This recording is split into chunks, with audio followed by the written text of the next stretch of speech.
अस्सलाम वालेकुम दोस्तों, बिलाखिर 40 साल की मेहनत रंग ले आई। इंडोनेशिया का सफाई करने वाला जोड़ा हज के लिए मक्का पहुंच गया।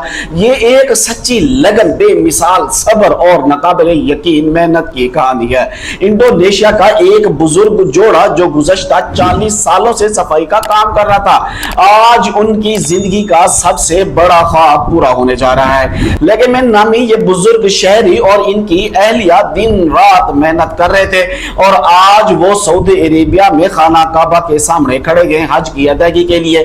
सऊदी प्रेस एजेंसी से बात करते हुए लेगमिन का कहना था कि यकीन नहीं आता कि मेरी आंखें खुद खाना काबा को देख रही है। यह ख्वाब था जो आज हकीकत बन गया है। इन्होंने बताया कि वो 1986 से पैसे जमा कर रहे थे। हालात बहुत मुश्किल थे मगर हिम्मत ना हारी। अहलिया के साथ मिलकर एक एक पैसा बचाया और बिल आखिर 2025 में 40 साल की मेहनत के बाद वो हाजियों की फहरिस्त में शामिल हो गए। लेकिन मैंने अल्लाह तबारक व तआला का शुक्र अदा किया और इस अजीम मौका को मुमकिन बनाने वालों का भी तहे दिल से शुक्रिया अदा किया।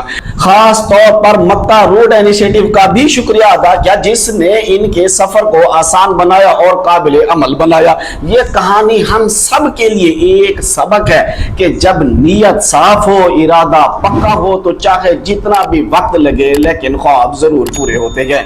अल्लाह तबारक व तआला हम सब को भी ऐसा सब्र अदा करे, ऐसी लगन अता करे और हज की सआदत नसीब फरमाए। आमीन या रब्बल आलमीन।